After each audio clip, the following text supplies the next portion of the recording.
Roadhouse. I know you remember this quote. I used to guys like you in prison. What? Just kidding. Well, guys, it finally happened. Yep, Hollywood remade the guilty pleasure classic Roadhouse. The original starred the late great Patrick Swayze as Dalton, and now Jake Gyllenhaal has inhabited the role. There was also the 2006 sequel that starred this guy from That Thing You Do. I quit. I quit. This is only one of 4 Swayze remakes that have been done so far.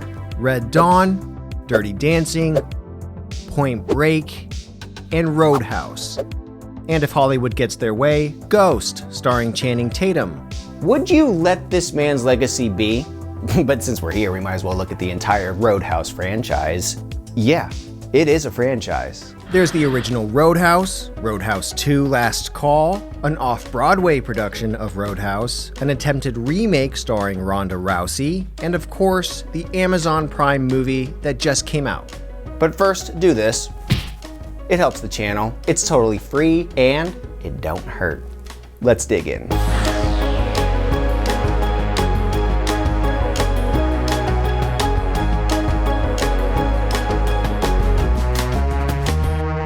Roadhouse is a Western that just so happens to take place in 1989. You've got the lone bouncer who goes from town to town cleaning up the riffraff that inhabits various bars. In this case, a bar called the Double Deuce. At first glance, you might think that this film is one big deuce, but you'd be wrong. It's a satisfying cheese fest that is quotable as hell and unbelievably satisfying to watch. It's also a sad state of affairs when a movie that was considered schlocky back in the 80s is better than a lot of the streaming crap that comes at us every day here in the 2020s. Swayze's presence alone takes the movie up a bunch of notches. He's a Zen bouncer that has 3 rules. Expect the unexpected, take it outside, and be nice. A bar owner hires Dalton to clean up his bar, and that's exactly what he does. Meanwhile, we get a despicable bad guy named Brad Wesley. He looks like an evil ventriloquist that has a penchant for demolishing car dealerships with a monster truck, blowing up a hardware store, and watching Dalton and Doc they do the vertical polka. He's the kind of guy that treats a simple morning commute like a video game. I also love the band led by Jeff Healey, the blind musician that says, "I gotta go drain the main vein." This movie has all sorts of quotable lines like that. Pain don't hurt. Then there's this psycho, played by Marshall Teague. He's got an intimidation factor that is baffling considering that he has the audacity to sport a jean jacket unironically. In real life, he and Swayze initially didn't get along. Teague's respect was earned when he found out that Swayze had a dedication to making the fight scenes look real. By, still going after Teague took a real log on location and smashed it over Swayze's back. Apparently Teague thought it was a big prop log, but it was indeed real. I don't know how he could think it was a prop log, though. Could he not tell it was way heavier than a lightweight prop log would be? When Roadhouse came out, it was a modest success. Nowhere near the heights of Patrick Swayze's prior hit, Dirty Dancing, which accumulated $64 million in the US in 1987. Roadhouse only made $30 million. However, the movie gained a significant cult following when it came out on cable TV and home video, and it still gets heavy TV play to this day. It's a drive-in movie. I have to be honest. I'm not giving it a thumbs up. I laughed a lot during this movie. I'll say it's a close miss. Okay. We both voted thumbs down for Roadhouse with Patrick Swayze pounding the bad guys into the woodwork, but I had a certain affection for its goofiness. This movie has seeped into people's minds, and it won't let go. Why do you think it's been a priority for Hollywood to milk this thing dry? Huh? In 2003, an off-Broadway musical based loosely on Roadhouse debuted. The full title was Roadhouse, the stage version of the cinema classic that starred Patrick Swayze, except this one stars T-Mock from the 80s cult classic The Last Dragon wearing a blonde mullet wig.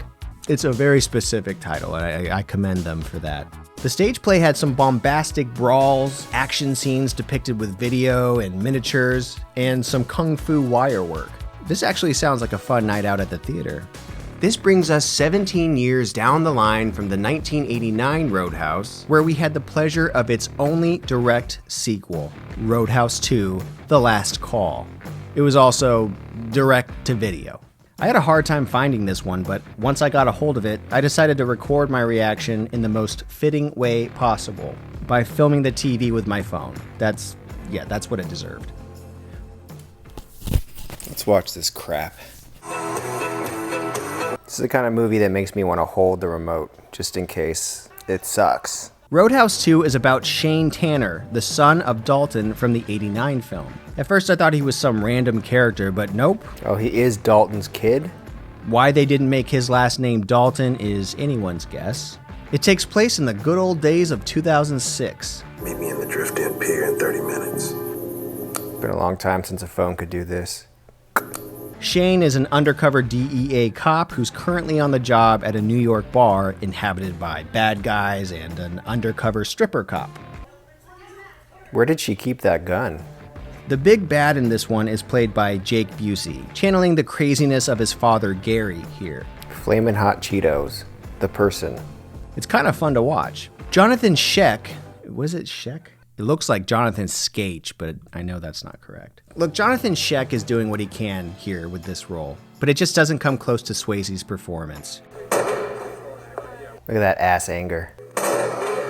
Freddie Rogers, see if he knows anything about my father's death. I feel like he didn't have to do coke to get into this role, but he did it anyway, which is dedicated. This movie is campy and ridiculous, but not in a very cohesive way. Why'd you have to lick her face, though? By the way, Jonathan Scheck also has a screenplay credit on this film. A couple of years earlier, he starred in another direct-to-video sequel to the movie 8mm, that one that starred Nicolas Cage. It's called 8mm 2, and apparently it had no business being a sequel, as they filmed it without it actually being a sequel. Its original title was The Velvet Side of Hell. Anyway, I'm getting off topic here, sorry. Shane goes back to Louisiana because his uncle Nate gets the living butt kicked out of him.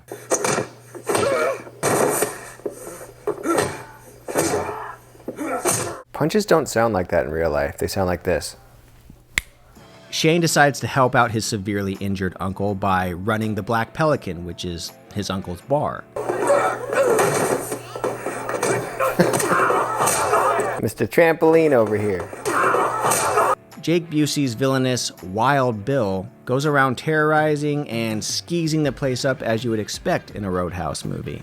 He looks like an evil Chip Gaines from Fixer Upper. Shane runs into Bo, a local school teacher.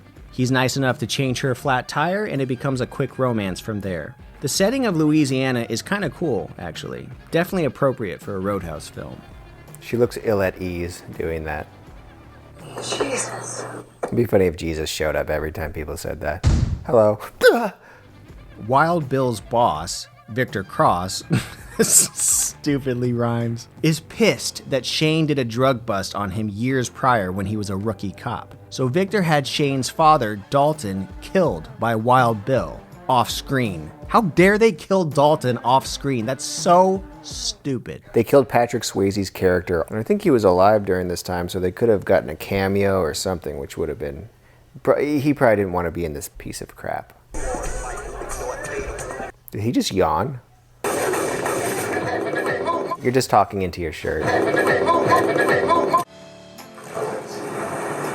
Looks like the CD album for a country band, plus Nelly. I put on this church outfit for you? Least you can do is change my nuts. What? Shane decides to take things into his own hands. Did he just jump in there with the trash can lid? Or am I seeing things? If he starts humping this, I'm going to be pissed. If she starts licking the pelican, I'm going to be pissed. Why does that look like a vacuum?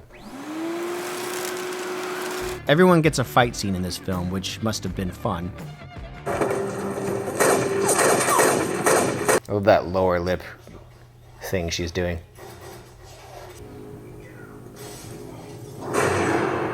I love that unplanned slow-mo. How does that even happen? What made you flip like that? Does that even happen in real life? Did he fall on the Pelican? He fell on the Pelican.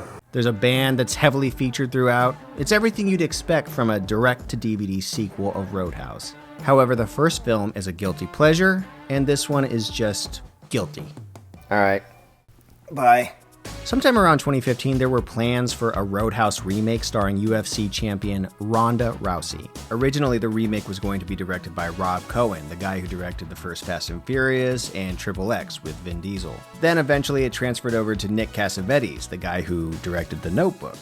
Rousey was excited but also wanted to be respectful of the legacy of the first film. This was 6 years after the death of Patrick Swayze, and Rousey wanted to clear the idea of her taking over the Dalton character by calling Swayze's widow, Lisa Niemi, and asking for her permission to do so. Niemi gave her consent, which I think is pretty cool of Rhonda. However, the project fell apart. It just didn't gain any steam, and I don't know what it was that made it fall apart, but this led to the Jake Gyllenhaal remake that came out this year. This Roadhouse remake is commendable. It's got an amazing slap fight near the beginning of the movie that made my wife and I laugh out loud.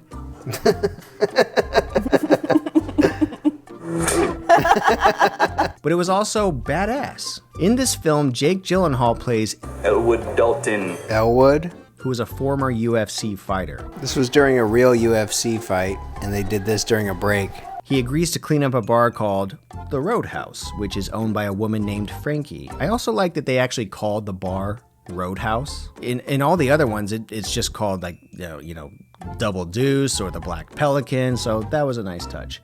Dalton's approach in this film takes the Swayze motto, "Be nice," to new levels. He kicks ass, but always makes sure to take care of his victims by taking them to the hospital nearby or just being an overall considerate guy.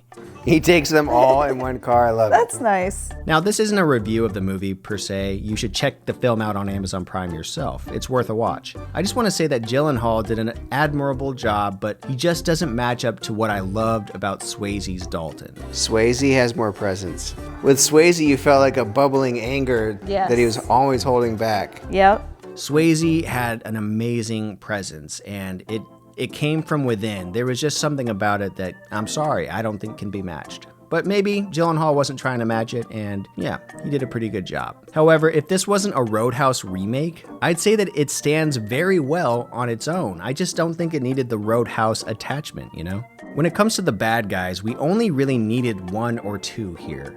UFC champ Conor McGregor was off the charts ridiculous in this film, and he was a blast to watch. He's so ridiculous. Yeah. He brought a lot of energy and cartoonishness to this film that I think it benefited from. Not bad for his acting debut. He knew which movie he was in. You can't have this cartoony villain be more charismatic than the lead.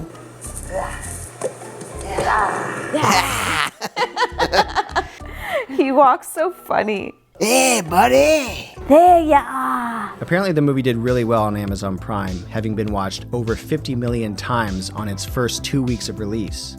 The director of the film, Doug Liman, who helmed Swingers, The Bourne Identity, Mr. and Mrs. Smith, and Edge of Tomorrow, apparently got pissed at Amazon for not releasing the movie in theaters. He wrote an opinion piece on Deadline about his dissatisfaction with Amazon, and it explained why he was boycotting the film's debut at South by Southwest.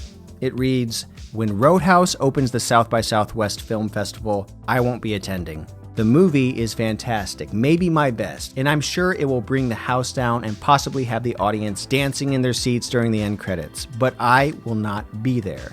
He goes on to say, "I signed up to make a theatrical motion picture for MGM. Amazon bought MGM. Amazon said make a great film and we will see what happens. I made a great film. Roadhouse tested higher than my biggest box office hit, Mr. and Mrs. Smith. Contrary to their public statements, Amazon has no interest in supporting cinemas. The reality is there may not be a human villain in this story.